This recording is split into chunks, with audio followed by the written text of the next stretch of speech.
Because you're jumping back into the gap. Hey coach, welcome to the Basketball Podcast. I'm your host, Chris Oliver. I appreciate you joining us for this week's podcast. Be sure to rate, review, and subscribe to the show, and visit basketballimmersion.com for more coaching resources and access to all the basketball podcasts. I hope you will give us a shout out on social media, on Twitter at @BBallImmersion, or on Instagram at @BasketballImmersion to help me continue to share the game. Enjoy the episode. Coach's real treat today to have our first conversation about coaching with anger. And we're very fortunate today to have Dr. Shyamala Kiru with us, who is a mindset and relationship expert, TV personality, speaker, and just great to have you here. Welcome to the podcast, Shyamala. Thank you so much for having me. And of course, no stranger to the podcast. He was on episode 34 and tremendous share of the game. Zak Boisvert, assistant coach at Army and the creative mind behind pickandpop.net here as well to be able to discuss this very important topic. Welcome, Zak.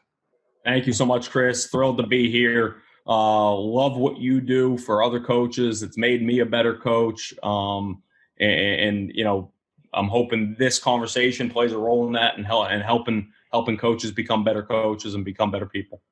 Well, I'm going to cue you in a second because you're the one that kind of created the impetus for this conversation. Basically, thanks again for both of you and your interest and willingness to participate in this podcast. I mean, it started with an email from Zak, and I'm very grateful, Zak, we've developed a friendship, and I'm very grateful that you shared this experience, this story with me that stimulated this when I replied back to you and I said, hey, I think this is a podcast. Do you think this is a podcast? And then, of course, we had to find an expert, and that's where Shyamala comes in. And I'll let Shyamala quickly tell everyone a little bit about her expertise. Yeah, sure. So I've been in the field of mental health for almost the last 2 decades, about 17, 18 years, and have practiced primarily as a psychotherapist. My specialty is in working with people systemically. And what that means is whether I work with an individual, or I work with a couple, or I work with a leadership team, what I get really interested in is the interplay between the relationships. And so that's why I think, Chris, when you reached out to me and we had that initial conversation about doing this episode, it was really interesting to me.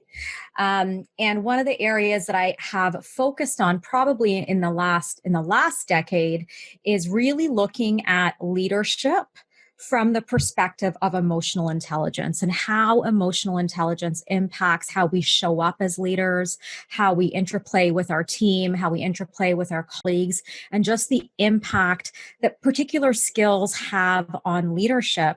And one of those skills, and I know we're going to be talking about it today from a mindset perspective, is emotion regulation, right? How do we regulate our emotions, or how do we not regulate our emotions, and what gets in the way of all of that? And I think those are really important pieces, I think, in every landscape. And I think I said this to you, Chris, I was pleasantly surprised by the email. And I believe you shared Zak's email with me in his words. And I think I shared that in my response to you, how impressed I was that the idea of emotion regulation, the idea of leading with integrity, the idea of actually having authentic impact with our teams is something that's coming to the forefront in sports. I think that is so important. And I couldn't be more proud to be part of this conversation.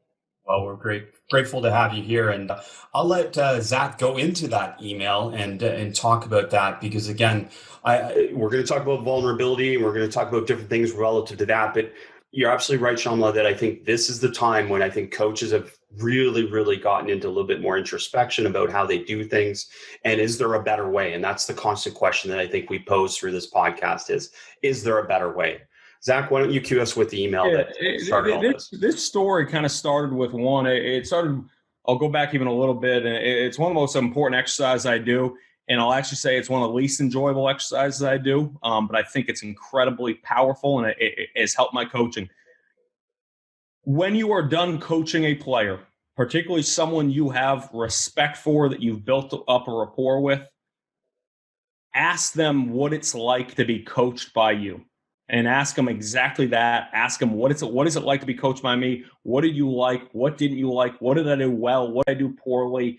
And it's not going to be fun hearing all the responses. You're going to love the response of coach. I love how you brought passion to the gym, but there are going to be things. And if you have built up a respect and a trust with them, they will answer in ways that are going to be difficult for you to hear. And so this email that you keep referring to came about of, I talked to one of our seniors and he was very open with me.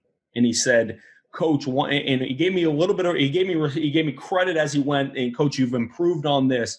But so often early in your time, you coached with so much anger.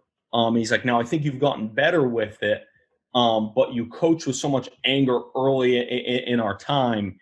And it's that comment hit me like a load of bricks. Because one reason was I ultimately knew what he was talking about. It's something that I think as coaches, we all feel. And I think sometimes we'll say things and we wish we hadn't said them, or we just know that feeling that arises in us, and we can literally, and Shyamala, I bet you can get into this, but like we feel emotions in different parts of our body. I can feel where shame and humiliation comes. I can feel it in my face. I can feel when I'm angry. I can feel it in my chest. I can feel anxiety in my stomach. So I literally feel these emotions. So when he said that, it really hit me. And I have a unique opportunity here at Army West Point. I'm coaching people that will graduate and they'll commission as officers in the United States Army, and they're going to go on to lead hundreds of people. And my answer to his comment in that meeting wasn't substantial. And I thought about it for 36 hours. I followed up with him with an email, and I actually sent it to all of our seniors saying, hey, Will asked a really good question, and I wanted to provide this answer to you because I think it can help you in your careers. I wanted to share this with Chris because Chris is a mentor of mine. I wanted to hear his thoughts on it. But also when Chris and I started talking, I said, you know what? Chris said, I think this would be a really good conversation for a lot of coaches to hear. And so that's how this conversation can be. Long-winded story. So for me, it's a great conversation because it describes me too. I can tell you how many times I left practices saying, I don't want to coach that way. And Shyamala will get into this, but so much of it for me comes back to how we were coached. And how we were taught, and how we were, in some cases, how we were raised, and these different types of things that were once acceptable, but now we know just there's a better way, and we don't have to coach it with anger to be able to lead and to be able to get people to follow. So Shyamala, maybe first, let's start with the real basics. What is emotional intelligence, and how does that apply to us as coaches? Yeah, it's a great question. If you look at emotional intelligence, it's broken up into different areas, right? So one of the cornerstones of emotional intelligence is about self-regulation. So it's the ability to be aware of, very similar to what Zak was saying, be aware of your own emotions. So Zak, when you say, I feel shame in my face probably gets hot. Right? For most of us, when we feel ashamed, our face gets warm, it gets flushed, right? I feel anxiety, whether it's, in my chest or in my stomach.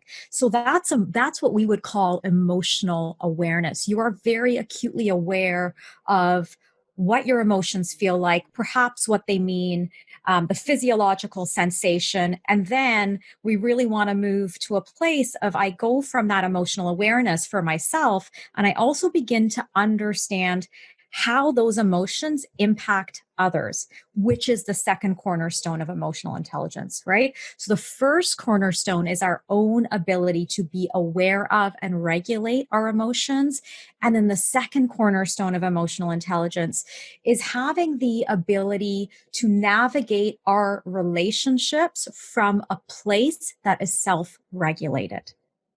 And the reason that is so important is because when we are regulated, when our face is flushed with emotion, when our chest is tight, our stomach is in knots, when we're flooded with emotion, what happens is we move into a reactive stance, which I'm sure resonates, right? My guess is this is what causes coaches to say things that they regret, to do things that they regret, to coach in a way that they do not feel proud of. This happens, I believe, in any relationship, right? I don't know how many of your listeners would be parents, but any parent I talk to will tell me, when I'm in a reactive state, I make choices that don't align with how I want to show up in that role, right? When we're regulated, instead of reacting, we can be responsive, which requires us to make a choice, and to take responsibility for our own shit, for our own feelings that come up.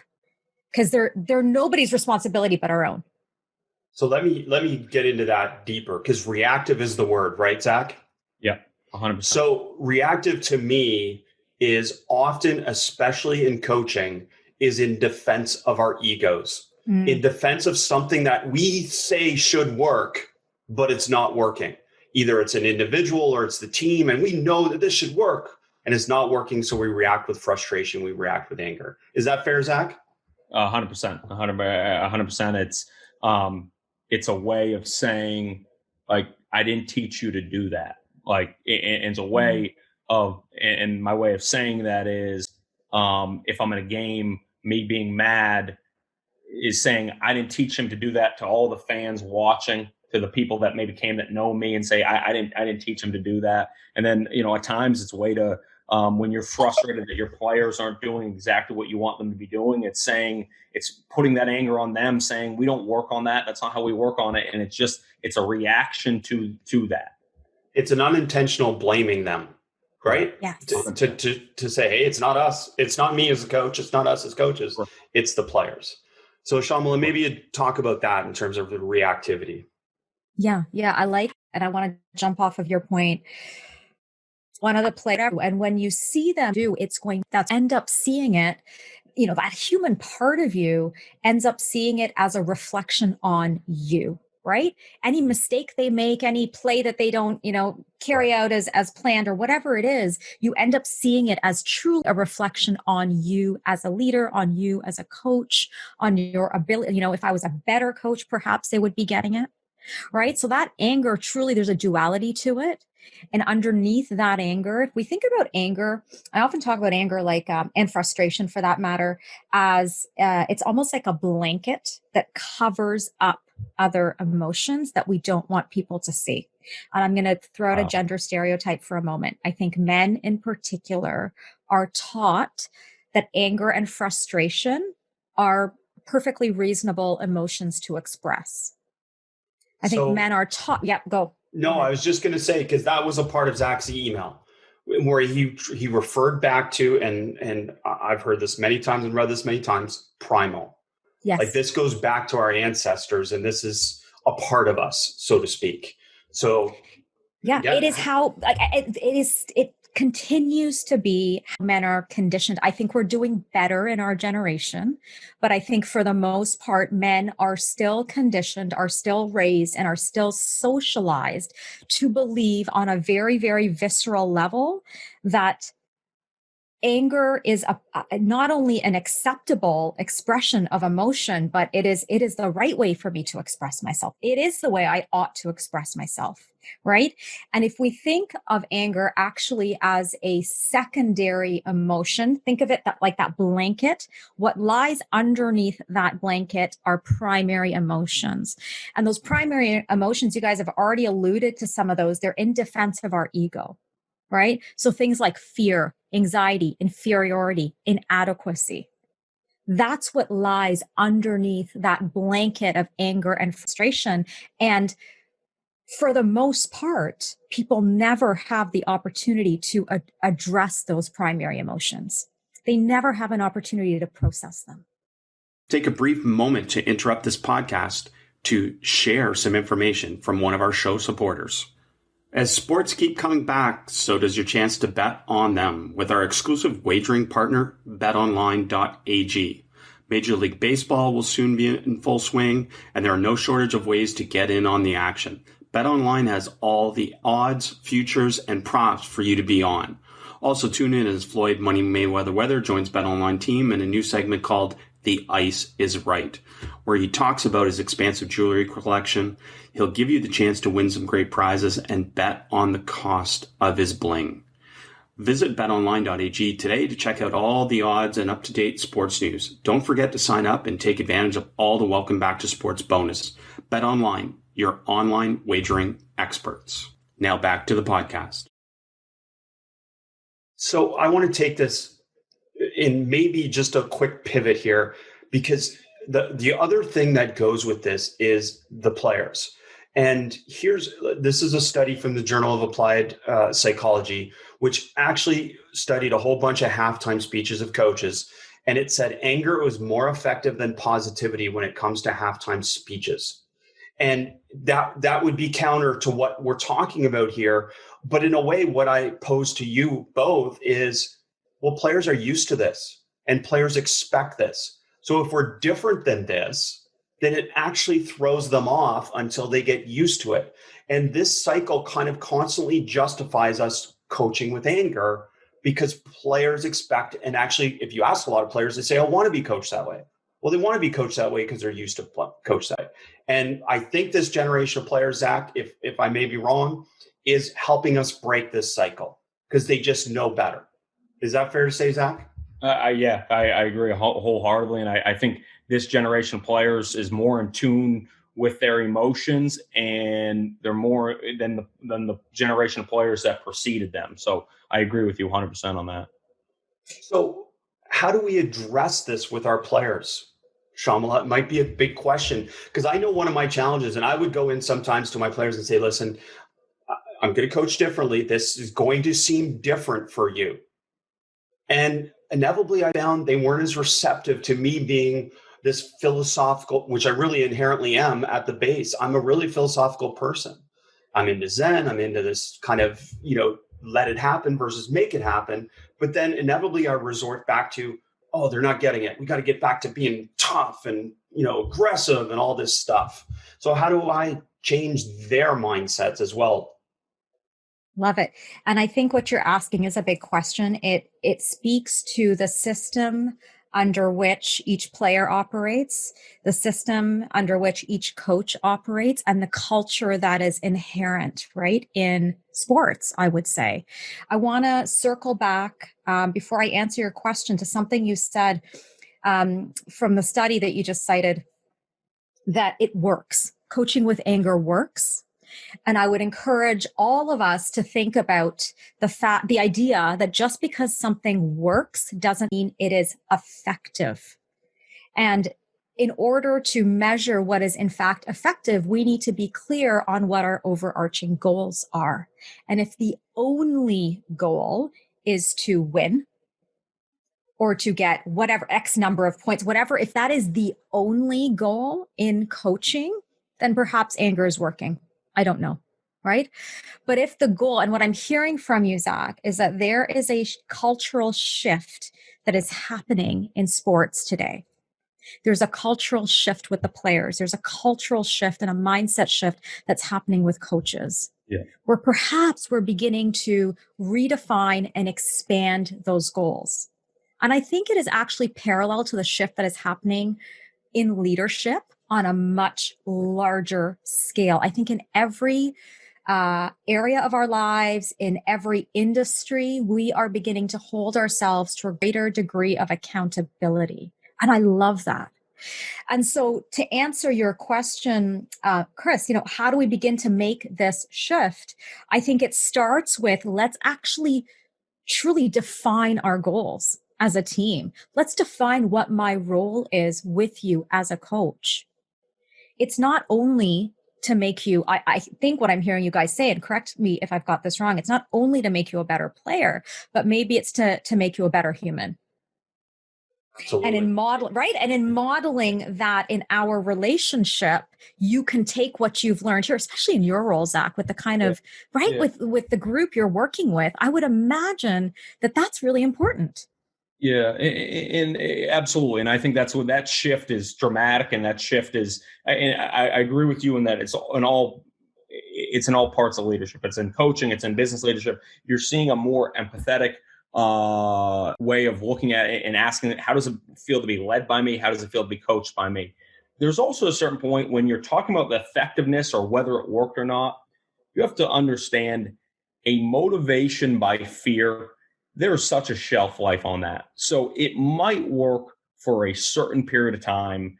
I know that there are damaging consequences that play that self out. If your main form of coaching and motivation is by fear and by which anger inspires, and that, and I think I think often a positive outcome of anger fueled coaching would be motivation, would be motivation, short-term motivation. So I don't know if that works in the long term. And I think as coaches start to understand what works in the long run, their mindset has shifted a little bit. And frankly, there might be a part of it too, where Chris, and this might get to it, as people become more independent, as young people become more independent, they're more willing to say, these are my emotions, but also saying they're more willing to, one, recognize their emotions. They're also more willing to say, I don't enjoy being coached like that. I do not want to be coached like that.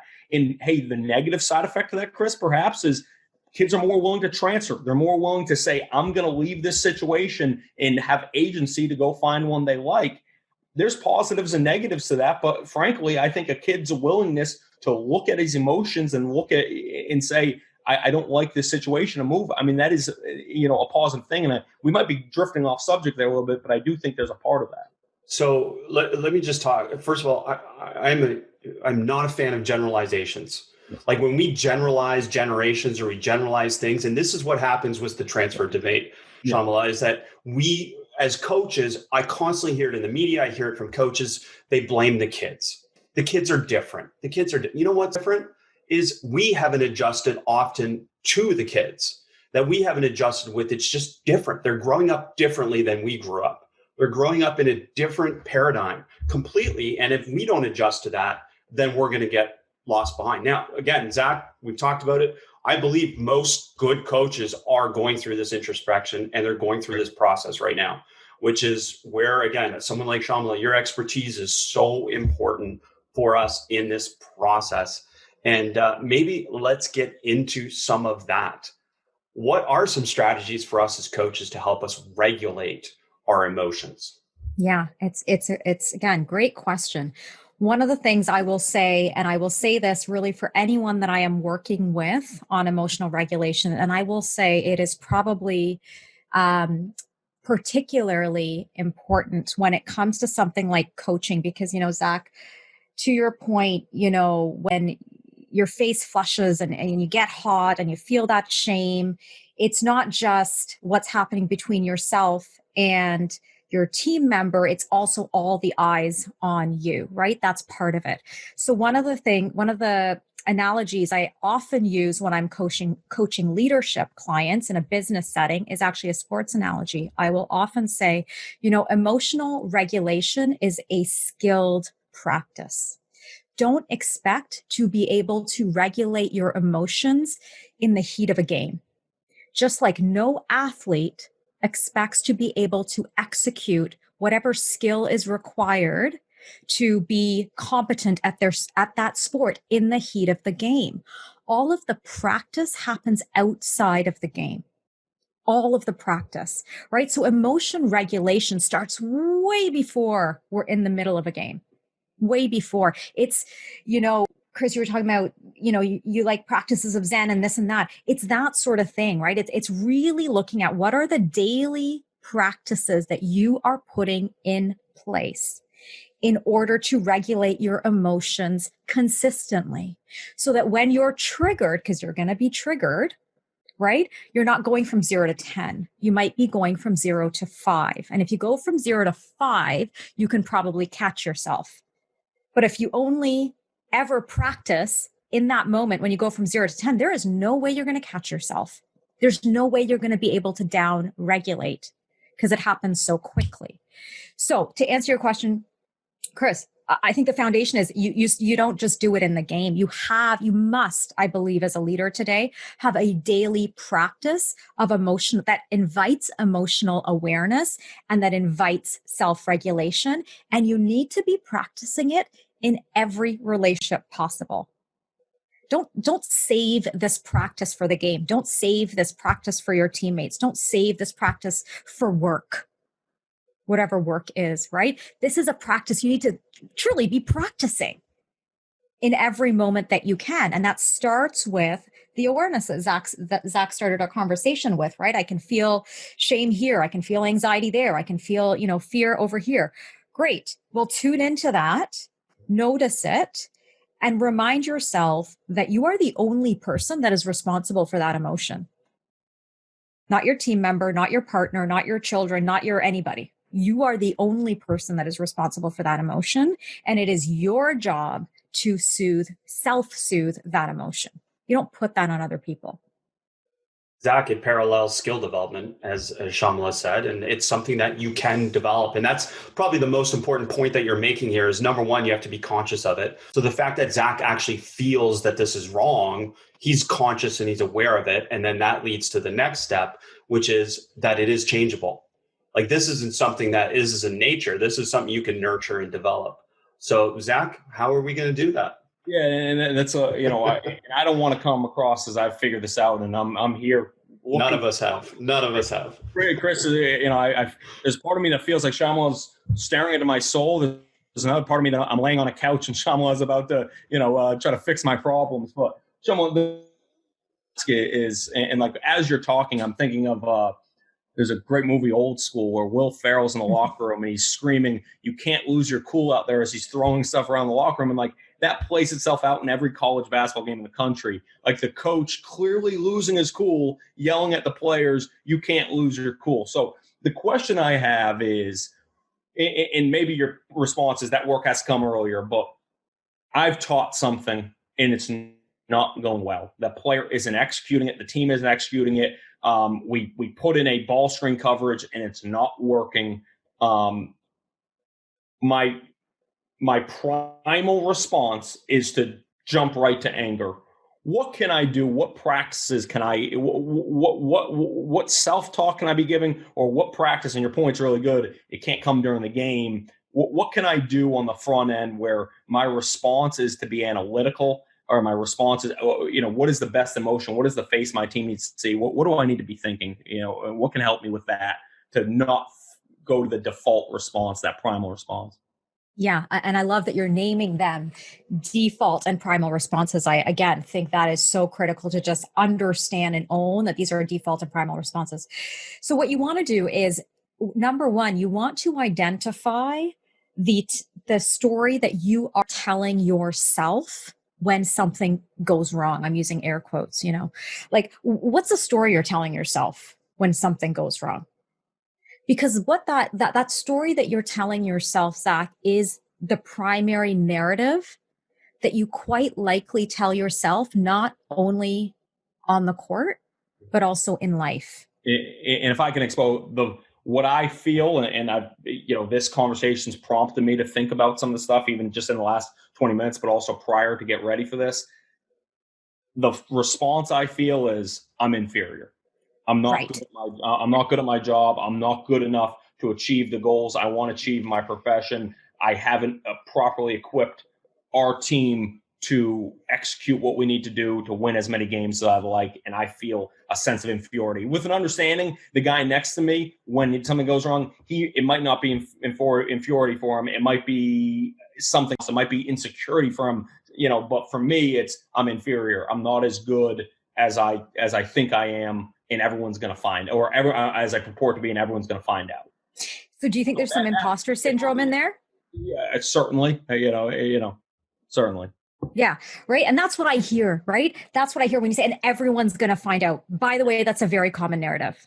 I'm telling you right now, you are not alone in that particular narrative. That idea that I'm not good enough, I'm inferior, I've slipped through the cracks, and now everyone's going to find out, right? Now everybody can see that I actually don't deserve to be here. So that I want you to get that, because it goes back to the anger truly isn't really at the player. The anger is true. And it's not even anger. It's actually insecurity, which is masked with anger, right?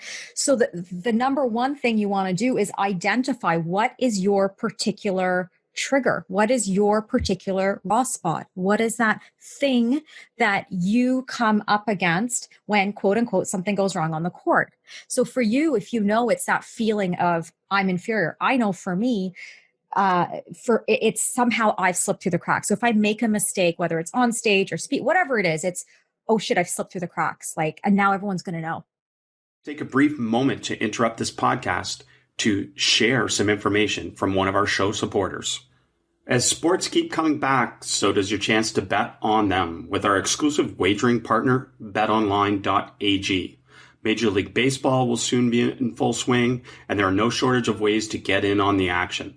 BetOnline has all the odds, futures, and props for you to be on. Also tune in as Floyd Money Mayweather joins BetOnline team in a new segment called The Ice is Right, where he talks about his expansive jewelry collection. He'll give you the chance to win some great prizes and bet on the cost of his bling.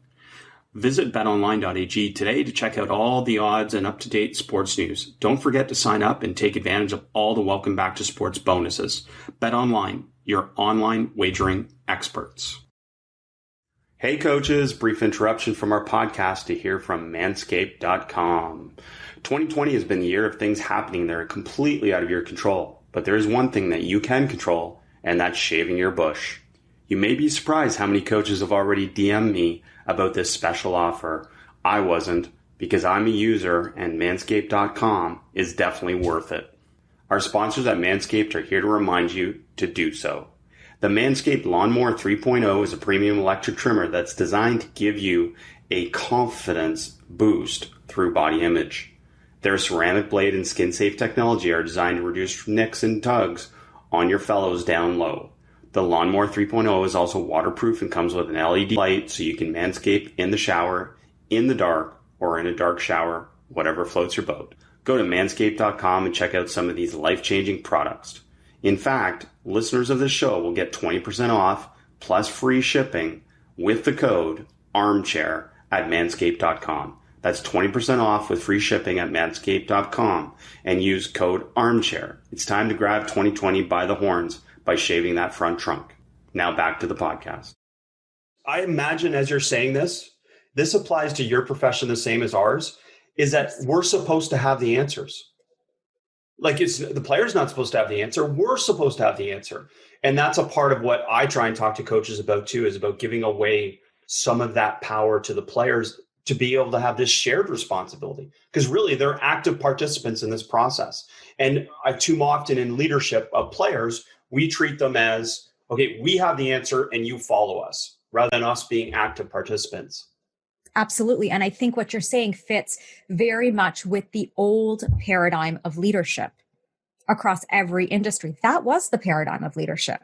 I'm the leader, you follow. I'm the boss, right? Like you're the employee. That was the paradigm. That paradigm has shifted to this collaborative or shared responsibility. Yeah, Zach brought up power dynamics. So let's talk about that just quickly, because coercive or reward-oriented or legitimate power versus expert and referent power. So our goal as coaches and a leader should be to operate in this. We have an expertise, so they want to follow us because we have an expertise. And then referent power is we have this transformational ability, which is coming back to what you said about making sure the players understand we're not just there to help them become better players. We're there to help them become better people. And that's why they should follow us. Not just because we have a reward or punishment for them. Not just because we're called coach. And what you're talking about, the type of leadership that you're talking about, the type of position and stance that you're talking about for coaches takes a lot more work than one that relies on the power differential and the power dynamic. It takes a lot. I think it is far less rewarding, right? Like it's far less rewarding to do anything from a place of I've got the power and I'm going to hang on to that, right?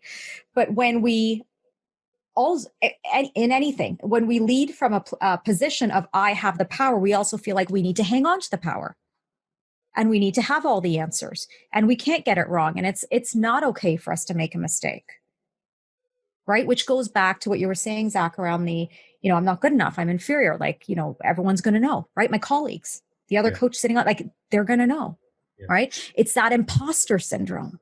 So what are some of those practical coping strategies? Like we were getting to those, Shyamala. What are some of those practical things? Breathing, self-talk, Zach mentioned. What are some of these things that work? Yeah. I love self-talk. I love breathing. Breathing's awesome. I have a pretty strong opinion about self-talk. Self-talk can't simply be an affirmation that I give you. It can't. It's not going to work because you're not going to buy it. It's like my affirmation, I'm good enough or whatever it is. Your self-talk in that moment has to come from a place where it is challenging your negative self-talk. So if your negative self-talk is, I'm not good enough, I'm inferior, I'm an imposter, if I mess up, it's the end of the world. If that's your negative self-talk in that moment, you want to couple it with your deep breathing, but it has to be meaningful to you, Zach. Like it's got to actually get at the root and at the core of that particular raw spot. And we all have raw spots, right? And the core and the crux of those raw spots is unique to each and every one of us, right? So for you, it's identifying, where does that raw spot come from for me? Why is it that I actually believe that if I make a mistake, I'm an imposter? Why do I tell myself that? And why do I tell myself that every single time it happens? That's not an accident, right? That goes back to an old template or an old pattern that you've learned, a way of thinking about yourself, right? So once you're super clear on that, then we can begin to develop a healthier self-talk that you can actually use in that moment that's going to stick. Here's the thing with self-talk. It doesn't stick right away. It doesn't stick right away. It takes, and experts vary on this, it takes anywhere between 62 to 90 days to rewire your brain to a new way of thinking. I don't know how old you are, Zach. I'm in my 40s, right? But if I've had a negative thought or a negative self-construct for 40 some odd years, I'm not going to change it overnight. It's going to take time for me to because my brain is now wired to fire that way. So anytime I make a mistake, my brain is wired to go, you're an imposter, and everyone's going to say, you should feel ashamed.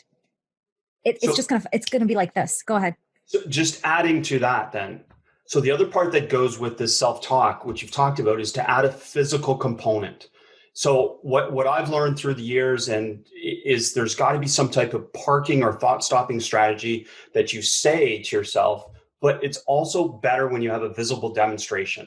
So some people used to fist and let go. I had a wedding ring that I used to turn on the bench or in practice. And as soon as I touched the ring, as soon as I felt anger, I touched the ring and I turned it.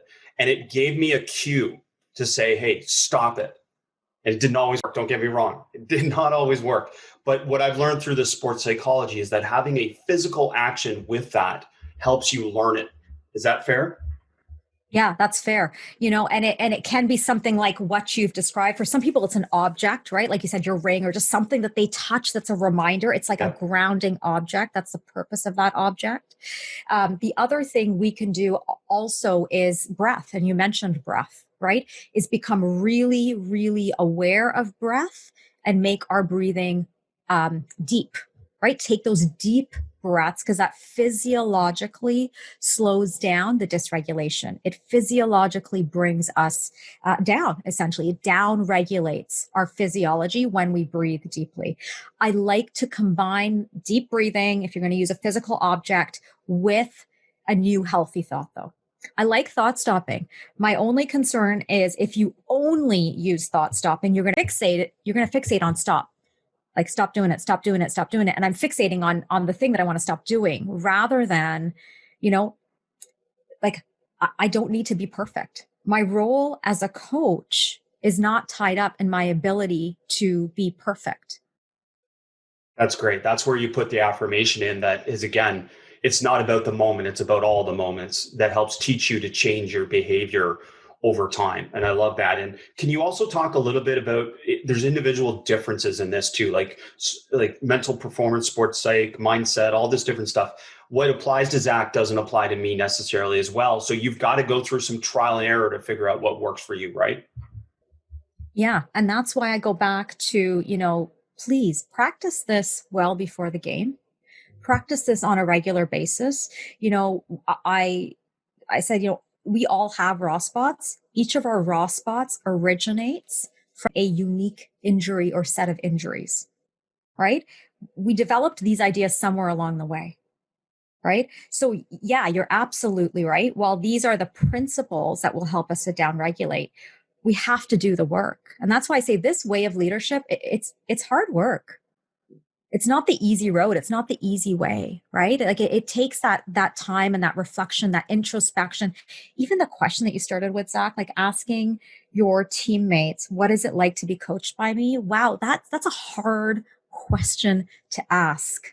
What is it like to be coached by me? I love that question, right? Yeah. And like what I'm like, because the perfect thing would be if Chris and I asked this question and we had our pencils ready and you said the 3 things you need to do is this. Here's your self-talk, here's your affirmation, here's your breathing exercise. And your point is, one, you can't do that because ultimately it needs to come from me. And it needs to come from me because we all are broken people broke in different ways and broken in different ways. And I think sometimes, and Chris, this might kind of relate all the way back to the start, is the dangerous thing is the role that we play and the title we have. Your point's great, Chris, and that can be enough. At times, until a kid finally says enough. But you can act like the biggest jerk in the world, and the majority of kids will take your coaching because of the title, and that's the dangerous thing. And frankly, that's why I think we've gotten into the slippery slope in a lot of ways. But I think the idea is, what is the better way to do it? And the point is, oftentimes it's broken people that have their faults, and they're coaching people, and they're imprinting my faults on these people, and I'm imprinting them on it. And it inspired me to say, there's got to be a better way. And that's frankly, that's the scary part of it, because the way I coach, frankly, is a lot of the way I was coached. And even to go even psychoanalysis, it's how I was raised, or it's how a very important, maybe even a small moment in my life, but something that imprinted me on early in my life, impacts how I deal with our backup shooting guard when he doesn't make a rotation, when he makes a rotation error in our ball screen coverage. Can I add one more to that, Zach? And that's how the media portrays us. Yeah. Like the media through the years has portrayed coaches in a certain light, which has not helped us act differently, because now a fan, an athletic director, someone in the stands, their expectation of you at practice or in a game is completely different than probably the reality of how we want to coach and how we want to be. And that's another part of this that kind of piles on us in terms of that. So we've got to get beyond that.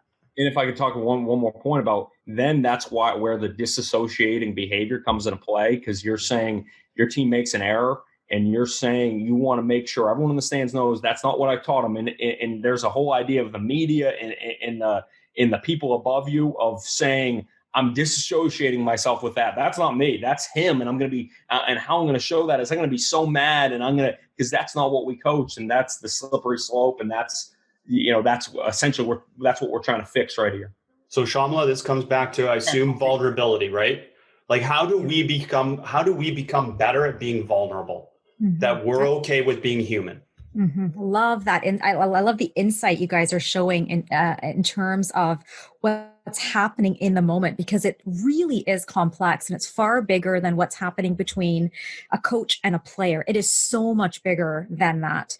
I think right in that moment, one of the things, if I could add also to the strategy piece in answering your question, Chris, is one of the things I like to do, and I encourage a lot of the people that I work with to do, is, when we are leading with value, like our personal values. When we lead with personal values, I think it is that so much easier to make choices in integrity, right? So let's say, for example, Zach, you've got a value around not just, coaching a person to be, a better player, but I have a value around developing future leaders. Let's just say that's a value that you have, right? That in and of itself could be the type of self-talk that you want to be reminding yourself of strategically right in that moment. Because when you do that, what happens is you're taking yourself out of the spotlight in your own world, right? Like, the reason we have such a hard time with vulnerability and the reason we get angry is because we've put ourselves at the center of our own lives, at the center of the world, of what's happening, and all eyes are on me, and I've got to somehow shirk this responsibility. But if you're leading with your own values, and you value the development of others, which I think every leader ought to do, and you remind yourself of that in the moment, it can take you outside of your egocentric place, which will push you to say, I need to react in this way so that I can show everybody around me that this is not me. This is that person. Is that adopting a mental model to kind of view events through that prism of, if this is something I hold value, you're viewing the world and the reality as it happens through that. And it's just important to view it from a intentional one, a one of positivity, hopefully, and not that primal response because what if you don't, am I right? And I know I'm right because I feel it. Of if you don't do that, you're just going to default to these dark places, even with it inside you.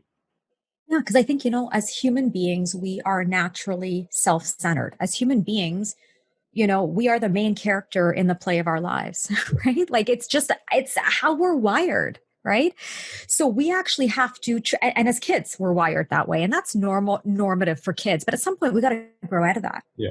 Right? At some point, we got to grow out of that. We got to grow up and realize that we're not the center of every story. We're not the center of every game. We're not the center of every single play. Right? And if we can move from self-centered place to an other-centered place, it is far easier not to fall into the trap of I'm an imposter because my team member just screwed up or did something that we didn't practice. Right? But if you are consistently operating from a place of ego center or self-center, right, it is almost impossible to move out of that. And that is, I think, probably the mental battle that happens. Right? It's like, I know I'm not supposed to do this, but I just did it. It just happened because you're wrapped up in that ego-centered place. Does that make sense? Absolutely. So a lot of questions from this. I mean, maybe the number one question for me then comes back to, is there a way for us to have this conversation with the players that are playing for us now? Because the exit interview one is awesome and it gives us introspection, but really we want to impact the players now. And that's a really hard conversation because they're not willing to be vulnerable either because they think we'll hold it against them or something like that. So Shyamala, how do you have these conversations that really brings out something that leads to change, that helps us build the better relationship, the better communication to be able to coach the player better that we're coaching now? Yeah, I love it. And I'm glad you're thinking in that way, because I think that is what needs to happen, right? If we're going to create cultural and systemic change, yes, it starts, with coaches as leaders kind of having these sorts of conversations. Yeah, that's the starting place. But then we need to practice what we preach, and we need to actually hold ourselves accountable to the people that we're coaching. We need to hold ourselves accountable to our team members. And a really great way to do that is to invite them into that conversation by providing them with the context. Just like, Chris, when you reached out to me to say, hey, how about having this conversation? You gave me all the context. Here's the context. Here's the background for why this is important, right? That context, I believe, is going to be important to your team members, Zach, right? Is to have that conversation and say, here is where I'm coming from. Here's where I've been as a human being and as a coach. And here's where I'm at today as a human being and as a coach. And I like the idea of having that conversation and naming and identifying, I'm having this conversation with you as a human being and as a coach, right? Because in that, you are immediately giving context to the fact that our relationship is not just a work relationship.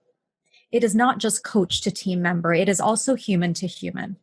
And from that perspective and from that place, I want to begin to shift some of the dynamics of coaching and invite them into that process with you, right? Some are that might resonate for some, and for some, it won't necessarily resonate.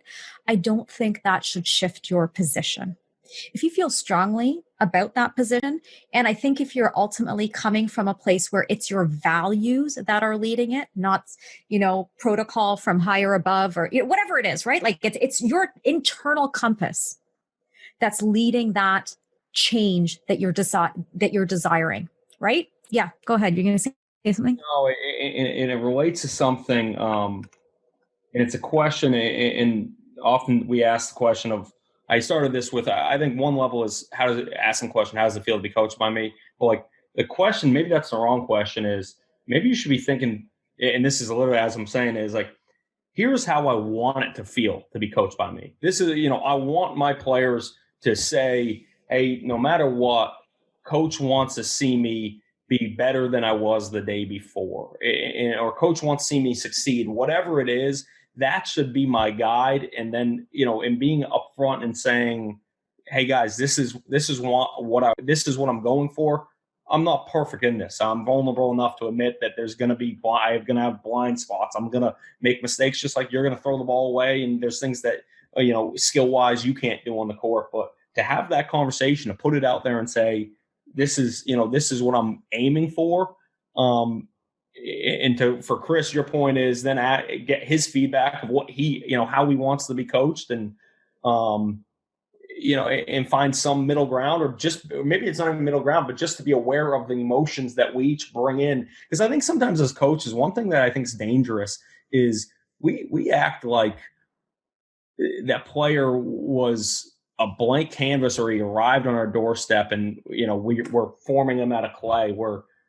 For me, I'm coaching a kid. When someone's going to arrive here at West Point at 18 or 19 years old, he's been playing for some kids for 14, 15 years. So I need to respect that he's coming with 15 years of playing experience and 19 years of life experience, and he's going to have emotions, he's going to have wants, he's going to have desires, he's going to have, he's going to come with them with negative characteristics, but we need to respect that and honor that and take that into our coaching and understand there's human beings. And maybe that sounds too kumbaya, but I think it's an important point. Well, Shyamala's point is, human to human. That's the number one thing, right?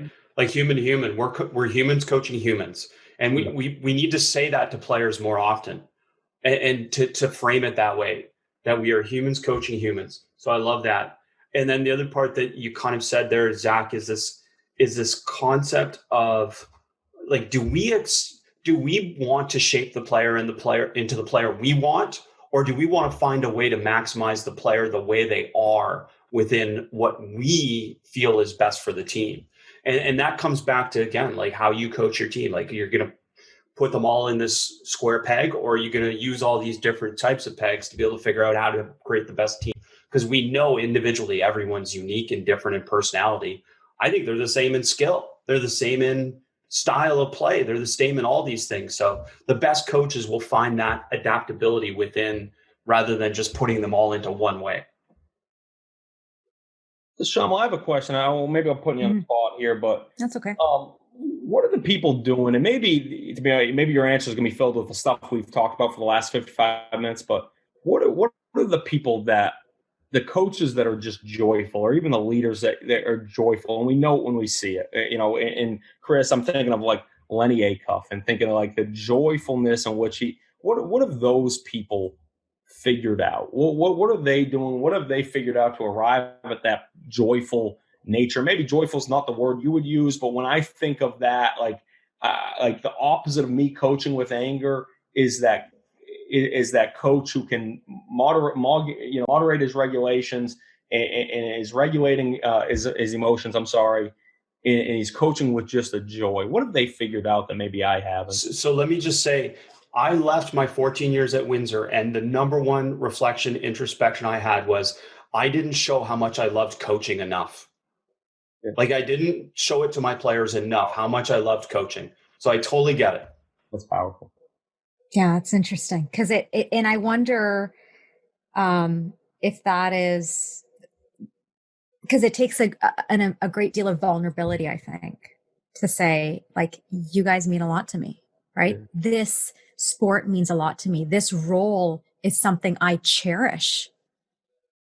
And I imagine most good coaches feel that way, right? They cherish that role. Like, it is a strong part of your identity, right? These players give as much to you, if not more, as you give to them, and shape you, all of those sorts of things, right? But I wonder, if part of it is that we haven't given ourselves permission, and perhaps this culture hasn't given us permission to have that level of vulnerability with one another.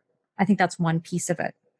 To your point, Zach, around, what is it that these other people are doing? If we look at the mindset habits of people that are truly filled with contentment or joy, we know there's a few things that they practice. We know that they practice gratitude, which is kind of what we just touched on briefly there, Chris, right? It's like, it sounds like you have a sense of gratitude as you look back and you think about your coaching career. How often do we express that gratitude in the moment? Can I just qualify one thing? I think what we're talking about is demonstrated joy, right? Like Zach enjoys every minute, even if he's a grumpy bastard, right?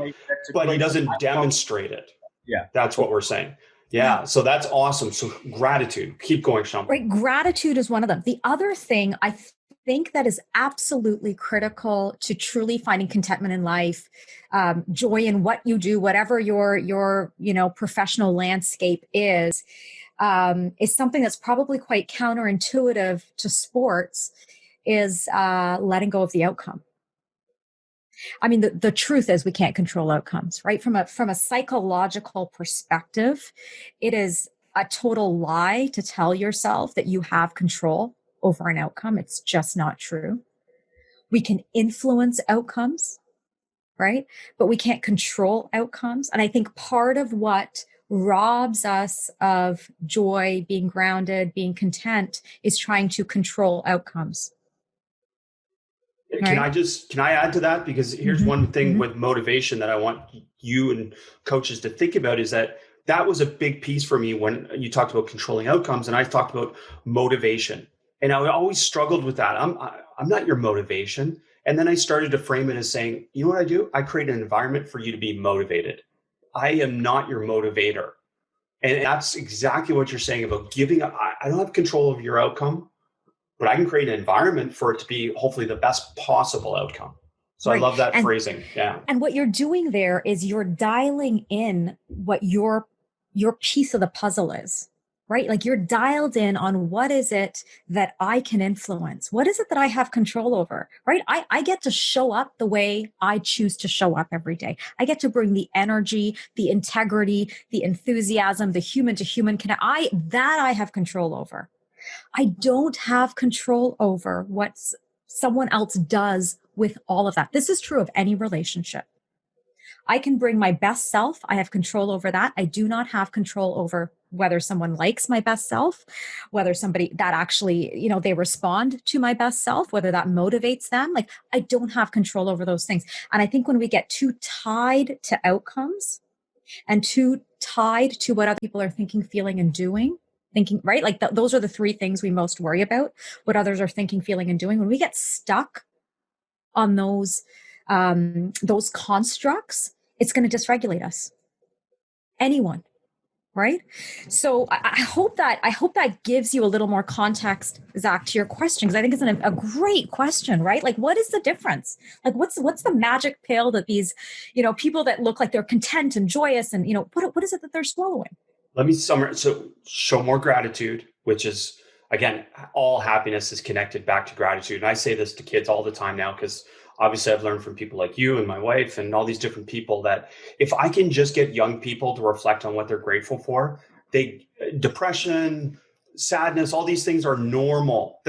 We all have these emotions, but you can get out of them faster when you come back to gratitude and think about what you're grateful for. And then the other one you said, which I think is so powerful too, is to give up control of being the single determinant of outcome, right? I am not the single determinant of outcome, but I can create an environment where that outcome can be better. Right. So you influence outcomes. You don't control outcomes, right? Like that's the way I try to, I can influence, I can't control. And if I could add the one that I'm going to be up tonight thinking and trying to answer what part of the puzzle am I accountable for? All right, I can't attach myself to the outcome, but what role do I have in this, and what can I remove outcome from it? Can I focus on what is my role within this? And it goes back to almost what am I leading with my values? And I think those two questions that you asked me And I'm not going to act like I have that answer right now, but I think those two questions and the answer to those two questions after deep inspection of myself will result in, so that'll allow me to start to view my role as a coach in each individual's life. And maybe might be slightly different for that individual to that individual, because ultimately it's humans coaching humans. That's going to be one that really hits home with me, Chris, was Shyamala, how you said that. Well, I love that. And I reflect, again, I already shared the one piece about me wanting to demonstrate more joy as a coach and feeling that I left something on the table. But I also, in terms of that outcome that you talked about, Zach, feel like a huge positive for me would have been if my players demonstrated more joy of playing the game for me. Yeah. So it went both ways. And those two things, I think, if I go back to coaching, would be at the forefront of every evaluation of every moment of practice. At the end of it or at the end of a game would be, did we demonstrate any joy playing the game? Because again, like I just think I'm a better coach, and I think my players are better if there's demonstrated joy. Now, it's not all easy. That's not to say it's all, as you said, kumbaya. It's not all these happy moments, but even the struggle should be enjoyable. Because isn't that part of it, that we persevere and we get beyond the struggle? We notice we got beyond the struggle, and now there's that moment, hey, I did something I couldn't do before. And that's joyful. And that's part of this. I need to give you guys one more strategy to kind of hopefully pull all of this together. Please. You know, one of the most powerful ways that we can remain connected to your piece of the puzzle, let's say that's your goal as a coach or our values, is to make it visual. So what we know from a psychological perspective is that visuals, if we create a visual that represents our goals or our values or whatever it is, and we actually look at that visual and we take it in a mindful way, like really almost like meditate on that visual on a daily basis, we are 80% more likely to achieve that goal versus if we don't. Right? So if there is a visual way that you could capture, Zach, you know, whatever your piece of the puzzle is, I like that, or your goal as a coach, or the value that you're going to bring as a human being to your team, if you can capture that as a visual and put that somewhere where you're going to commit to truly meditating on it and taking that in, take it into your psyche on a daily basis, I truly believe that over time that is going to like take root for you. It's going to take root and it's going to show up in your actions. I can picture my wife, Jen's vision boards. So I can totally see what you're saying about this. And she always talked about manifestation and this concept of obviously staring and being in that space. So I totally can envision this. And again, this isn't a typical sports thing, I would think, Zach. No. But it makes sense, whether it's just personally for you or for, you know, your team as a whole. This makes sense because it's a tangible thing to look at every day. Powerful. Mm-hmm. Such a cool concept. So I want to circle back to just one thing, because I do think it's maybe something that I don't want to get lost, because I do think it's maybe the most powerful thing I've learned from my wife, Jen Oliver, who's a sex and intimacy coach. And I know, Shyamala, you guys know each other well in that space. And you said it and she said it to me, and used the phrasing, the story I'm telling myself. Like, this has become maybe one of the most important phrasings for me in dealing with other people, because it constantly reminds me, if I'm dealing with my athletic director, I can come back afterwards in a moment to be able to really think about what was talked about, whether I agreed or disagreed, and I say, okay, here's the story I'm telling myself about what I thought they meant and what I thought they said. And then what I found from that and that phrasing is, I've been able to go back to that person and say that exact terminology and have a better conversation to get clearer, because I can go back to them and say, hey, listen, the story I'm telling myself is this is what you're saying. And it's less confrontational than saying, hey, you're saying this, right? And it's kind of that way to be able to communicate much more effectively. So I didn't want to skip that gold, Shyamala. Yeah. And thank you for highlighting that. And I think what that goes back to, the story we tell ourselves in any given situation is tied to us focusing on what we think other people are thinking, feeling, and doing. Right. It goes back to a focus on the external. It goes back to a focus on outcomes, because we tell ourselves stories about what other people think about us or how other people feel about us. Those are the stories we tell ourselves. And they're stories. Right. That's why it's such a, like, that's why we say the story. It's a story. And to me, that I learned that later in my coaching. But Zach, doesn't that make sense when you're talking to players, especially? Absolutely. I mean, I'll say it again. It feels like you guys are looking inside of me, because there is this, if you can step back or remove yourself, one of you said, we're all the main character in the story of our life. If you step back and how you handle yourself is you're telling yourself a story. And if you can separate your judgments and the feelings and emotions you attach to it, and actually what happened, and talking to someone that works with Brad Stevens, they said that's what he does better than anything else is he avoids labeling. He just speaks to what happened or didn't happen on the court and avoids these labels and these judgments and these large character assessments that we as coaches, Chris, and you're nodding your head as I'm saying this, like we all know it, the kid isn't a lazy. Yeah. He isn't lazy. He just missed the box out. These generalizations. He cannot generalize, yeah. And so if I brought that upon myself, I can paint this will.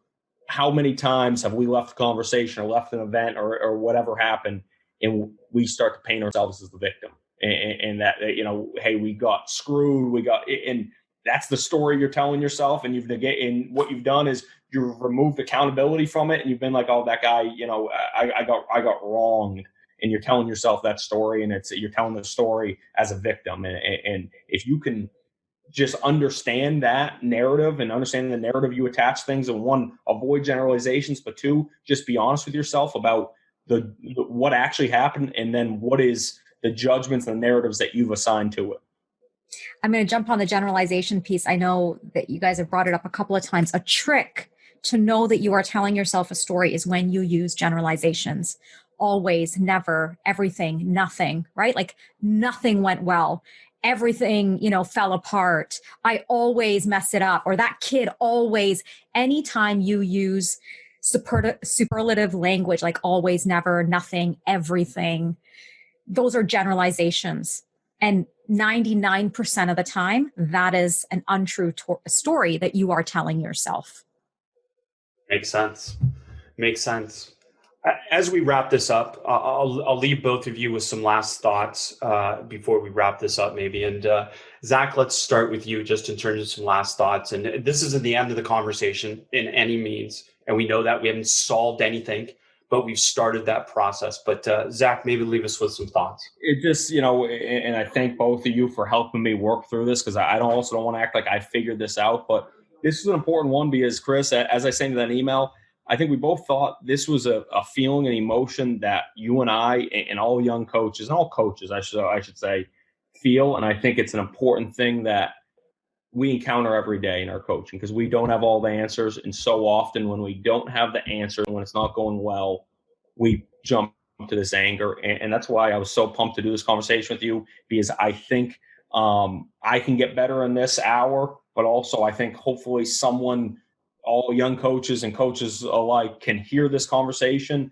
and apply it to their own world, because I think it's something we all can improve on. So I appreciate both of you for making me better, and I hope others can use this platform to better themselves. Yeah, absolutely. It added tremendous value to the conversation. So we both thank you for your vulnerability and even bringing this up in this way. And Shyamala, any last thoughts for coaches or for people in general? Yeah, I think for me, I'm experiencing the same sense of gratitude that I felt when I got that email from you, Chris. And I think I asked you, who's this guy that wrote this email? It was you, Zach, obviously. Now I know that. I know who this guy is, but I would truly a sense of gratitude that, in 2020, we've come this far, right? We've come to a place where we actually care about this stuff. We're talking about this stuff that, and I can sense it just from, this conversation that we've had. And I know it's a podcast, but I've had the pleasure of, we're on video together. I can see that the importance and the value of leading with integrity and actually transforming people's lives runs very deep for each of you. And I think for me, I don't think you can go wrong when you lead with compassion and integrity and value. Tremendous. Huge part, of that is that part of this conversation. So I'm grateful for all of you. It's amazing. Just the last thing I want to leave people with is in my years in coaching, so 17 years as a head coach, I can say I got better. I never got perfect at any of this. But I can say especially from my experience at Windsor, my 14 years there, if you asked a player from the first year to the 14th year, they would think that I was a different coach. And I got that feedback from players all the time. But I was never the coach that I truly wanted to be on the inside. And that is a process that takes a lot of time. But it's possible to get better. And I think that's the mindset of all of us as coaches, is just, I can get better. And that's huge. Shyamala, thank you. Just for coaches, Shyamala Kiru, ShyamalaKiru.com, where you can find out more information on her. And obviously I'll include all that in the show notes, but just in case you're listening and don't go to the show notes, that's how you find out more information. Because I encourage you to go check out what she does, and she can be a big help to you personally or to your team, your program, your organization, whatever it may be in that way. And I think most people know where to find you, Zak, but pickandpop.net and Zak Boisvert on Twitter, obviously, just tremendous. So thank you both. And we look forward to further conversations. Awesome. Thanks, guys. Thanks for listening. Be sure to rate, review, and subscribe to the show, and to give the Basketball Podcast and this week's guest a shout out on social media to show your support for us sharing the game. And to stay up to date on all things Basketball Immersion, subscribe to our newsletter at basketballimmersion.com/newsletter.